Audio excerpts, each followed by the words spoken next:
Ya, ISM Service PMI malam ini akan menjadi sorotan utama para pelaku pasar terkait rilis data dari Amerika tentunya, dan juga ini bersanding dengan data market service PMI. Yang kita tahu market adalah survei dari sektor swasta, sementara ISM sendiri adalah survei dari lembaga pemerintah. Nah, ISM memprediksikan akan terjadi penurunan di angka 56.0, sementara di previousnya atau di sebelumnya adalah 56.9. Yang menarik di sini, market service PMI justru cenderung relatif stagnan di angka 54.6. Padahal, kalau kita merefleksikan dari data-data sebelumnya, baik market ataupun ISM itu selalu ada perbedaan cukup signifikan. Tapi kali ini, market service PMI justru memperkirakan tidak akan terjadi perubahan yang terlampau signifikan di sektor jasa. Apakah betul seperti demikian? Ini berarti kita asumsikan bahwa Disneyland dan juga American Airlines yang bergerak di sektor jasa tidak diperhitungkan. Nah, tapi kalau kita lihat dengan tidak diperhitungkan atau iya diperhitungkan, maka kita juga merefleksikan dengan data non-farm payroll di hari Jumat yang lalu. Padahal, rilis data non-farm payroll sebelumnya berada di kisaran 1 hingga 1,3 juta. Tapi ternyata kemarin dirilis di angka 600.000 saja, yang artinya kembali di bawah zona atau di bawah ekspektasi pasar yang berada di kisaran 875.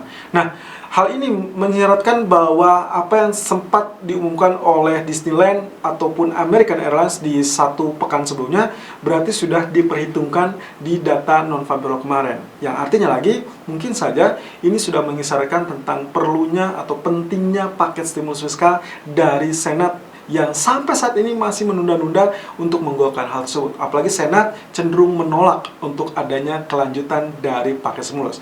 Nah, yang menjadi pertanyaan bagi publik adalah, kalau sang presiden yang diusung oleh Partai Republik, yang mana Partai Republik ini adalah penguasa dari Senat, ternyata terkonfirmasi positif COVID beserta ibu negara, dan juga mungkin saja pada stafnya, maka kemungkinan apakah Senat akan merubah pikirannya, lalu kemudian melonggarkan urat syarafnya dan kembali duduk bersama dengan DPR.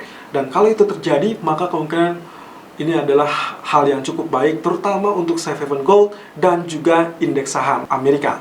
Nah, tapi sampai saat ini pemikiran yang ada adalah kalau misalkan kita tracing ulang apa yang dilakukan oleh Trump 1 atau 2 pekan terakhir sebelum melakukan kampanye, lalu kemudian melakukan pelelangan dana atau menggalang dana. Di situ pula sang ajudan Hope Hicks juga mengikut serta.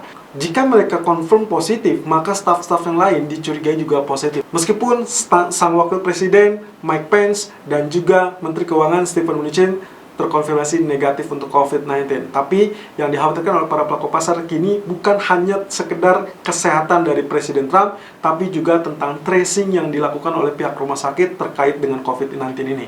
Kalau misalkan ternyata ini terjadi, katakanlah Steven Mnuchin, lalu kemudian staf lainnya juga terkena atau terinfeksi positif COVID-19, maka yang dikhawatirkan Ketua DPR yang sempat berkunjung ke Waduk Putih untuk membahas stimulus juga akan dikonfirmasi positif. Wow, kalau ini terjadi, maka kemungkinan pembicaraan terhadap paket stimulus akan kembali tertunda. Dan disitulah uncertainty atau ketidakpastian akan kembali terjadi, yang mengakibatkan investor cenderung lari kepada aset safe haven, yang mana artinya pula bahwa indeks saham akan cenderung kembali tertekan. Nah, untuk hari ini kita akan lihat dari sisi teknikalnya sendiri, US dollar nampaknya hanya akan mengalami rebound sedikit saja atau relatif terbatas, lalu kembali tergelincir. Technical View 5 Oktober 2020. Irfan untuk Agrodana. Ya, Senin 5 Oktober 2020 kita kembali dengan uraian terlebih dahulu outlook dari DXY atau indeks US dollar. Kemarin kita sudah sempat membahas tentang kenaikannya yang akan relatif terjadi tapi juga relatif tertahan ya, atau relatif terbatas. Juga penurunan yang ternyata juga lagi-lagi masih cenderung terbatas pula. Padahal dua candle terakhir di pekan lalu ini mengisyaratkan tentang akan terjadinya reversal. Nah, meskipun dia hanya satu atau sendirian saja berwarna biru, tapi nyatanya ditutup dengan keadaan ini adalah lebih kepada shooting star ataupun inverted hammer ya. Jadi kemungkinan potensinya sebetulnya kalau misalkan dalam pola penurunan ini harusnya akan terjadi bullish candle, tapi yang terjadi justru sampai saat ini dia sedang menjalani tekanan. Nah, kemudian kalau kita lihat dari grafik H4-nya sendiri, Kemarin itu betul-betul sudah terkonfirmasi dengan sangat baik ya, karena dia sempat memang tertahan meskipun dia mencoba untuk ke area tengah tapi tidak sanggup, lalu kemudian tertahan. Kalau kita tarik di kiri, ini adalah historical price-nya, lalu kemudian dia kembali masih berada di dalam zona antara resisten tengah sampai kemudian di area support. Nah, untuk area supportnya sendiri, sekarang saya mencoba untuk menggunakannya lebih mendekati area support pertama, di mana ini adalah historical price kita, lalu kemudian support keduanya akan berada di teritori ini. Tapi yang paling lebih logis menurut saya, ini adalah teritori yang di bawahnya. Ini ya kalau Anda lihat, ini adalah garis kuning atau area kuning ya. Ini menunjukkan tentang area support yang kecenderungannya akan terjadi pantulan ya. Jadi kemungkinan potensinya juga ternyata kalau kita tarik dengan area ini relatif berdekatan dengan zona support dari trend channel kita. Nah, di sini saya mencoba untuk memberikan clue ataupun sinyalmen apakah nantinya skenario-nya akan terpantul sebagai A atau justru dia breakout sebagai zona B.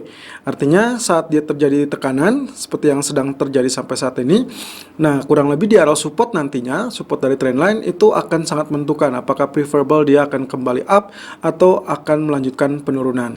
Nah, di grafik H1, nah di sini saya coba mengalihkan areal garis kuning yang tadinya sempat digunakan sebagai neckline dari head and shoulder. Sekarang kita lihat ya, kalau saya perkecil seperti ini, maka akan nampak seperti descending line.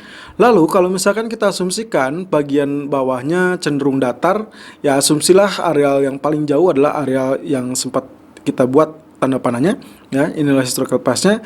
Saya asumsikan ini adalah neckline. Atau Anda bisa juga kalau misalkan ditarik sebetulnya zona yang pantas untuk menjadi neckline-nya di areal tersebut. Berarti 93.68 daripada areal 93.50. Selisihnya sedikit sebetulnya, tapi memang dalam US dollar pergerakannya ini cenderung relatif terbatas atau dalam volume yang tidak terlampau besar pula. Panah tadi pagi saya menggunakan seperti ini, jadi saya perkirakan dia akan ada penurunan, lalu kemudian nanti rejection di sini, jadi akan ada pantulan sesuai dengan areal historical price-nya, ya. Tapi sekarang jadi saya terpikirkan, kalau memang ini ternyata descending line, lalu nanti kita akan berurusan dengan yang namanya descending triangle, ya. Berarti kurang lebih ini titik pertamanya, lalu kemudian ini zona kedua, maka nantinya zona ketiganya bisa saja kita kembalikan ya. Jadi bukan di sini, bukan turun dulu langsung rebound, tapi lebih kepada dia rebound dulu, naik dulu artinya, lalu nanti di bagian area kuning, trendline kuning, nantinya dia akan rejection kembali untuk terjadinya tekanan, kurang lebih sampai teritori support ini. Ini adalah 93.50, jadi nantinya ini sekarang dia lagi mencoba untuk bangkit terlebih dulu sampai 93.86, lalu kemudian nantinya rejection, berarti nanti dia bisa turun kembali. Technical view gold 5 Oktober 2020 per jam 11:13 menit waktu Indonesia bagian barat. High 19.04.10 dan low 18.91.60. Sampai saat ini area running price masih bertahan di 19 atau 1893.70. Oke, selamat untuk Anda. Lagi-lagi di hari Jumat kemarin kita sempat berhasil mengobrolkan tentang strategi menjelang rilis non-farm payroll ataupun setelah rilis non-farm payroll ya. Dimana pagi hari Anda sempat melakukan buy dan itu spike sangat tinggi, lalu kemudian menyentuh zona 1916.90 ya. Lalu kemudian saat rilis data pun dia sempat bergeming di area kisaran 1905 sampai 1911, tapi terakhir ternyata dia tergelincir kembali kurang lebih di zona 1900 atau bahkan sempat tergelincir di 1897 dan kembali ditutup di area zona 1900. Untuk hari ini kalau Anda lihat sebetulnya bentukan dari candlestick kemarin ini lebih kepada spinning top. Nah, spinning top sendiri sebetulnya indecision candle, yang artinya lagi dia akan wait and see mode, di mana kemungkinan potensi bullish ataupun bearish itu masih cenderung relatif sama kekuatannya. Nah, tapi kalau misalkan andai kata sampai nanti malam katakanlah bentuk candlenya seperti ini, lalu kemudian dia turun lebih panjang, kurang lebih sesuai dengan areal terendah yang tercapai di tanggal 1 Oktober lalu. Misalkan ini adalah 1884 ya. Jadi kemungkinan potensinya bisa saja dia bearish candle, maka kemungkinan esok harinya juga akan mengalami bearish candle kembali ya. Tapi kalau misalkan di sini terjadi bullish candle, let's say kembali melewati zona tertinggi di tanggal 1 Oktober ya, patokan kita 1911.90 atau zona biru ini setidaknya, maka kemungkinan potensi kenaikan yang akan terjadi di periode hari selanjutnya. Ingat bahwa pekan ini kita menghadapi dengan FOMC minutes yang kemungkinan hanya lebih menegaskan tentang paket ataupun kebijakan moneter yang mereka usung setidaknya sampai 2023. Kemudian untuk zona resisten sendiri masih berada di 1920.50, sementara zona support akan berada di 1872.80. Ingat, saya masih menggunakan Fibonacci retracement ini, jadi kemungkinannya Anda sudah bisa tahu ya, pergerakan kita masih terkekang dalam zona ini ya, baik resisten ataupun support. Dan kemarin juga saya sempat menyebutkan hati-hati, kenaikan mungkin belum akan muncul 1930, bahkan mungkin relatif tertahan di 1920. Ternyata yang tercipta kemarin itu berada 1916.90 dan dia tidak terlampau sustain ya. Zona biru masih tetap menjadi andalan kita. Ini berada di kisaran 1902 sampai 1910 untuk saat ini. Jadi kemungkinan potensinya masih tetap resisten kita. Lalu kemudian area support juga masih berada di kisaran 1883 ataupun 1886. Nah, di grafik H4-nya sendiri, areal yang kemarin sempat kita curigai sebagai inverted head and shoulder ternyata betul tertahan, meskipun kita akhirnya menemukan polanya seperti tidak beraturan ya. Kalau misalkan kita asumsikan ini bagian neckline ternyata betul-betul tertahan, berarti harusnya bagian dari right shoulder itu belum sama sekali terbentuk ya. Kemarin kita mencoba untuk memperkirakan bahwa bagian right shouldernya adalah di zona ini ya. Jadi ini left shoulder, ini bagian head, ini adalah right shouldernya. Oleh karenanya dia akan mencoba untuk memancing. Tapi ada satu kesalahan di sini, ada missing link di sini. Seharusnya kalau misalkan kita asumsikan bahwa ini adalah zona right shoulder, berarti neckline-nya bukan di sini, tapi di sini. Yang artinya lagi sebetulnya kemarin sudah terjadi spike, sehingga yang kali ini terjadi adalah pullback ya. Pullback kurang lebih kisaran 1889 itu sangat ideal.